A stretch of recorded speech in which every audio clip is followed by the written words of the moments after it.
Alrighty, so the 8th anniversary is starting to come to a close, so I think it's about time to start to give my rating for how good I think this anniversary was handled, and all the characters and all the metas, whatever.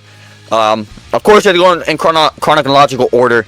We, of course, start with part 1 and go to part 3. I'm going to give every part a rating and then kind of combine this together to give us one final rating. But let's start with part 1 here. So part 1, of course, we got Gogeta Blue and Broly. I want to talk about Gogeta Blue first. Ultra Gogeta Blue. It's the first, I guess, it's not the first remade Ultra, because we kind of do get Super Saiyan Goku remade, even though it kind of is a different variation of that Super Saiyan Goku. But this Gogeta Blue is literally the same Gogeta Blue. It's remade, right?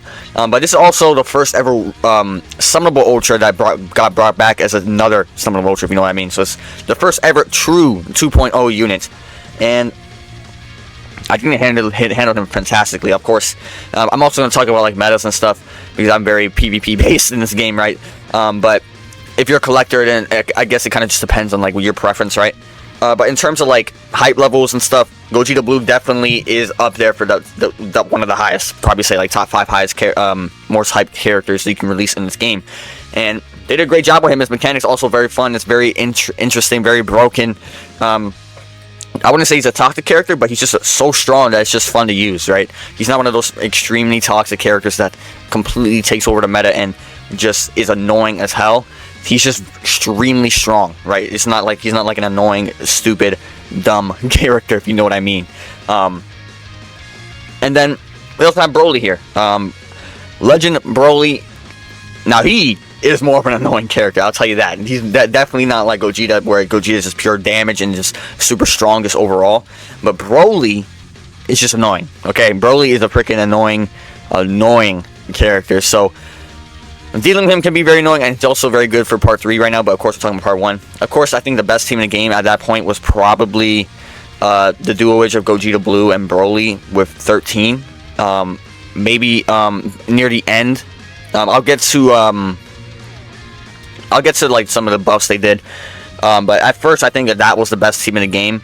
Maybe Vegito for like the first 4 days, and then we got a Yellow Goku Black equipment, and I think that kind of solidified the 13 team. So Vegito was like up there for like maybe 4 days, so I'm not even gonna like, that's not even that long, right? So I'm gonna just say the best team in the game for the majority of part 1 was 13 and the duo of the part 1 units. And then near the end of the part 1, we got a Red Broly unique equipment. That became the best in the game. It was Red Broly, Ultra Gogeta Blue, and Green Broly. That team, I think, was the best team in the game. But overall, if you look over the part 1 and what they gave us, we wanted Broly forever. His animations, first of all, are ridiculous. Probably the best animations we've ever gotten in this game. It's actually insane. It's ridiculous. And overall, they gave us so much content. We got, of course, the 2 premium units that they released. Then we got the unique equipment for Yellow Goku Black. Then we got unique equipment for Red Broly. And then we got a Zenkai for Goku and Bardock, who unfortunately wasn't the greatest, but still more content. And actually, I would say they have kind of value right now. They're not bad right now, actually. But the part 1 just had so much going for it. And of course, the character picks was probably one of the most hyped lineups, if not the most hyped lineup we've ever had. Of course, 6th anniversary is very close. But I would say it's equal, especially from the absence of Broly. Like Broly, we have not got Broly in so long that it just feels better than it did during the 6th anniversary to actually get him, right? So, part 1 for me is 10 out of 10. No doubt about it. I think it's the best part 1 we've ever had in the history of this entire game. In any celebration ever. So that's why it's a 10 out of 10. Part 1, I don't know what's ever going to top this. They're going to have to do crazy to ever top it and be 11 out of 10 the next thing have to be. I don't know. Maybe be equal to this. I don't know. But this part 1 was handled beautifully, and I love how they had a roadmap and everything, so we knew what was coming up, and it was just perfect. Perfect. But now we move on to part 2, and this is where things get a little more tricky. It was definitely more of a controversial part. It wasn't terrible. People are saying it was terrible. Let's first talk about the first character they revealed, which was Trunks and Gohan. And Gohan and Trunks, Trunks and Gohan. It's actually technically starts with Trunks, so I'm gonna say Trunks and Gohan.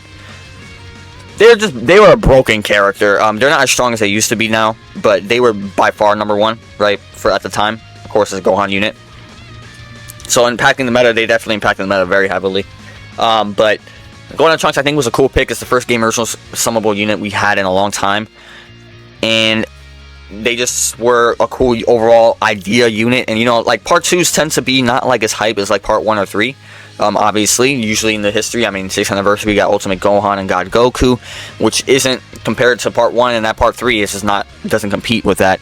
And so Part 2s tend to not really be the most hyped up things, which is fine. I mean, it's not the end of the world. They don't have to release, like, complete crazy things. It's more of like to keep the hype going, but not completely dim it down, if you know what I mean. But mostly controversy, because I mean, Golden Trunks is a cool unit. I like them. I think they're cool. They're annoying to fight, but I think they're cool. But where the controversy comes into is Shadlets. Now, we're probably going to be talking about Shadlet for a minute here. Shadlets. First off, a lot of people were upset that he was even chosen as a character to begin with. I'm okay with him being a summonable unit, but the way they went about it was wrong. First of all, of course they had to give him some new animations, like the Legend Action and the Ultimates. But that was all the new animations they gave him. Everything else was the same model, everything was exactly the same.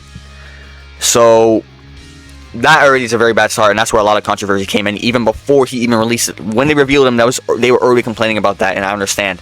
It's because basically you already completed unit in story mode, so it was kind of stupid that they did that. They should have given him more unique animations to make it more tempting to summon. And then, when you actually use him in game, he isn't very good. He's just not that good.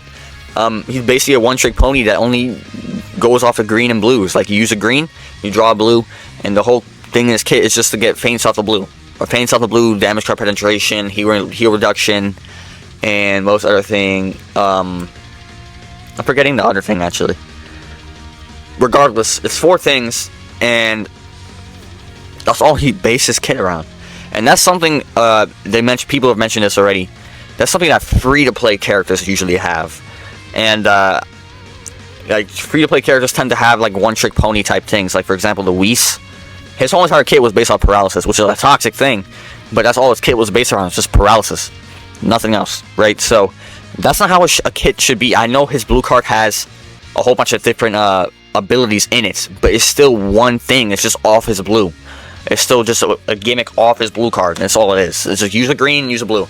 Of course, now, in this meta, he has more value because he can tank the Spirit Bomb, since the Spirit Bomb is not type neutral against hero characters, only type neutral against powerful opponent characters.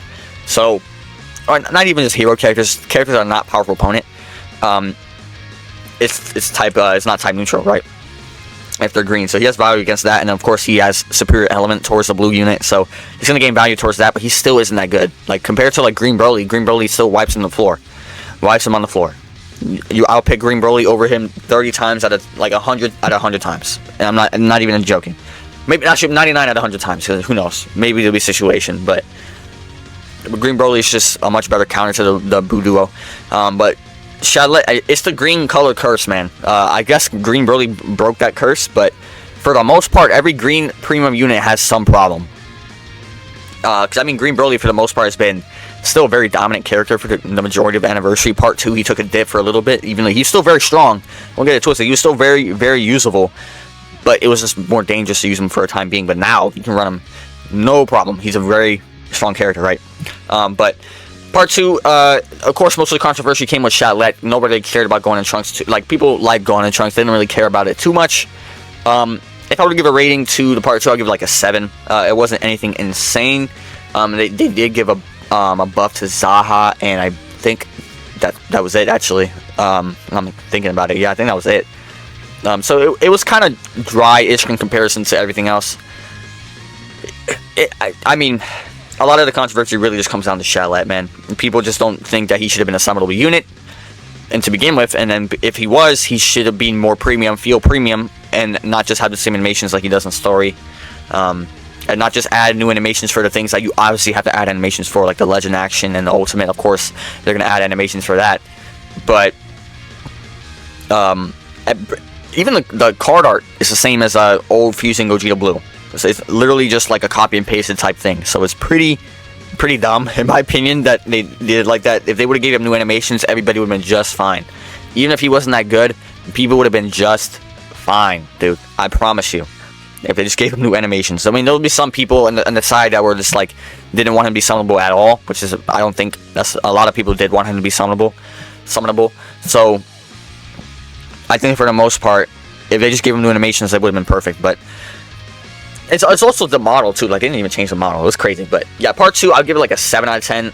It wasn't anything insane, but it's not as bad as people are making it seem, because it did have. Oh, I forgot.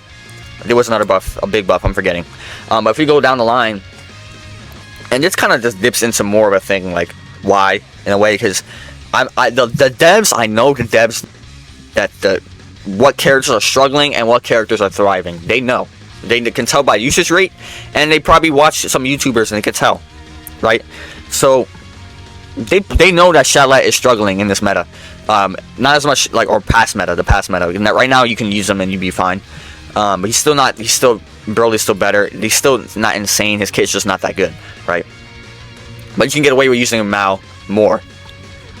But the devs know when a character is underperforming, right? So they know Shadowlet is underperforming to an extent. Yet they end up Zenkaiing Revival Gohan to help the character that is literally by far #1 in the game. Doesn't make sense. It's a Gohan treatment. I don't know, but I mean, that Zenkai is insanely powerful even now. Of course, still very usable now. Very powerful Zenkai. Did a great job with it. It's just, to me, it's just like, why, dude? Why couldn't you just buff something that would help Shadowlet, like a God Key character or something like that?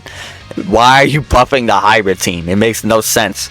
I know they gave the Zaha unique, but that obviously was nowhere near good enough. It's funny, he's in S tier now, but it's still, I mean, he's strong, like, defensively, but he's still not that good, to be honest. He's just like, he's just really strong defensively, right? But they're like, the Gohan bias is insane. But I'll give it a 7 out of 10. They gave a decent amount of content, not as much as part 1. But I think Shadowlet really brings it down. If Shadowlet had new animations, I think this would be like an 8.5 out of 10. That's how important that was, just to give new animations. He didn't even have to be insanely good, right? Just give him new animations, make him feel special in some way. Because I've already used Shadowlet before he came out in story like gajillion times. So it's like, that's where I draw the line on that. But if I were to give it, that's a 7 out of 10.